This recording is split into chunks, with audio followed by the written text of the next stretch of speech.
And I run it. And I run it. And I run it. And I run it. Yes, I run it. Yo, it's good out here with my boy AZ. What's up with you, bro? What's going on with you, homie? How you feeling? Shit, I'm chilling. What about you? What you been up to today? Bro, I've been busy all day, man. I styled my homegirl this morning, you know what I'm saying, on some real cool, vibrant type shit, you know what I mean? And excuse my language, I gotta stop cussing. The vulgarity has got to stop. But nah, man, I've been out, man, just moving around, you know, giving God the glory, you know, trying to keep it easy. What's up with you? Shit, so why don't you tell people a little bit about yourself and stuff, what you do? I'm a child of God first, you know what I'm saying, before anything else.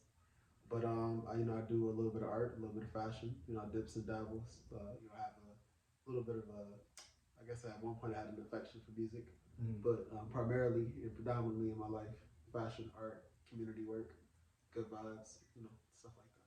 So you're more focused on fashion than you are on music right now, or? I'm completely focused on fashion. I mean, music is fun. I mean, don't get me wrong. You know, I see it kind of like, think about like, not to be comparative, you know what I mean, or to say that I'm in the same caliber of like artistry, but just in the think of like Jamie Foxx or, you know, maybe like Pharrell, where like Pharrell's predominantly, I guess he's good with everything. He's not a good example. Like Jamie Foxx, we know him as an actor, you know what I mean, but he can do a little bit of music every now and then. Yeah. So, you know, a couple years from now, you know, I might end up revisiting, you know, having a little bit of fun. I got like 3 projects recorded, but fashion has just been so peaceful for me, and it's allowed me to come into a certain abundance, not only, you know, on the topical level, but the spiritual level and the mental level and the emotional level. And, you know, God has allowed me to help so many other people on a communal scale. So definitely enjoying this a lot. You know, so how did you kind of get into doing fashion? It's funny, man. Like, it started really early. So the first experience I ever had with fashion was I was walking in the mall with my mom. I was like 4, and I got picked to do this like pageant or fashion show. It was a pageant because we were like kids. Yeah. And I ended up winning like Beautiful Baby in 1997 in like the state of Michigan and all that. And then that was my first like foray in fashion.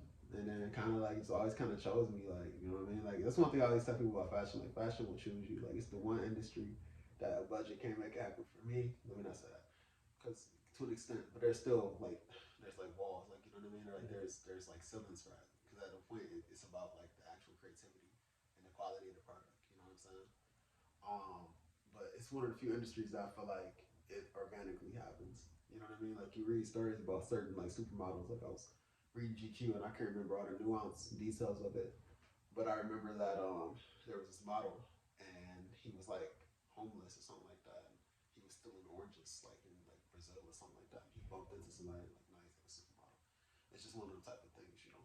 So, but in a modern sense, like, or like right now, in a modern sense, right now the way that I got into fashion is I was working with this brand called Kuroshi United with this designer. Her name is Alexandria. And basically we were doing collaborations, and at the time I was still adamantly pursuing music. And basically I was I like this little setup too, like just sitting in the crib and just like talking, like this is so like chill, like versus like being in the studio. We got the lights and everything's like mad, like not industrialized, but everything's so curated, you know what I mean? And, you know, I feel like so cozy, like this is like really nice, you know. Yeah. But anyways, back to the point. Back when I was really pursuing music, I opened up for Doja Cat, and Doja Cat did a show in Detroit on 420 Day. Shout out to Adrian Tanan from We Are the Culture Creators for helping me get onto that show. Curtis Lamar from Carl Freak, Kiara Holmes for cooking up and making sure that everything went the way it needed to go, and you know, putting that bug in people's ears to make sure things went a certain way. But basically, it was like fucking dumb cold. Had to be like 30 degrees. It's 420 Day. I don't even know that Doja Cat smokes. I remember reading something like, or hearing that she doesn't smoke, or at least at that time didn't smoke. Yeah. But anyways, you know, it was 420. She's in like Michigan. It's like downtown Detroit. It's like basically like in a giant like backyard, but it's like it's like a huge festival. It's like a lot of people are there. Like, it's like ridiculous. Yeah. You know what I mean? But it's like muddy and raining, and there's like mud everywhere. You know what I mean? And she's like she lived in California, well, still does, but lives in California. And basically, like, you know, she had every reason to have an attitude and to be pissy and to be unpleasant, but she's really nice to me. And she saw me in the hallway. She's like, "Oh my god, I like your outfit." Ooh, blah blah split, right? So this is one security guard. God bless his soul, but he just like adamantly hyper aggressive. So he like he's talking to me, so he like pushes me, right? And she's like, "Oh my god, what the fuck?" You know what I mean? So she's like, "Give me what he's cool." Like, like, you know what I mean? So we end up like maybe like 5 minutes later. You know what I'm saying? Like I come into the green room, we're chilling, and you know, we're sitting there, and she's like, "Oh, where are you from?" So I shook her hands, and she's like, "Oh my God, your hands are so cold, right?" So she ended up like grabbing both of my hands, her and Lydia, but like now no intimate shit. I just want to make sure like this is like in context, like this is just on some like kind human being shit. Yeah. Like her and Lydia was like this, so she's like, "Lydia, touch his hand, it's so cold," and they both took their hands and just started warming up their hands and shit, and just on some like human, like regular everyday life. Like it's, I can't stress that enough because you know niggas be reaching like. Yeah. You know, like Dawson from Street Fighter. Nah. You know, the nigga with the arms from Street Fighter that be punching niggas from across and shit, and his arms be stretching. Like George from Space Jam. You know how niggas be reaching. I just want to make sure it don't sound like that. You feel me? But anyways, this has been a really long story, dog. I'm sorry. You'll have to cut this one up, alright? But it's cool. So basically, you know what I'm saying? Like she was, you know, we're talking and everything, and you know, like they both were like just like warming up my hands, you know what I'm saying? Which is like the kindest shit ever, right? So then she was just telling me about where she's from and everything, while they split. And we ended up connecting, and you know, Lydia, also big shout out to Lydia because she was the core facilitator and all of that. Like Doja's, you know, transcendently talented and not only fucking sings music, but writes music and raps and produces and models and a bunch of other shit. So like I was, you know, primarily completely actually talking to Lydia. And Lydia, you know, put everything together, gave me all her sizes, gave me everything I need to know, you know, just, you know, stayed in communication with me. So I ended up sending the packages over to them. Doja ended up wearing it on Instagram.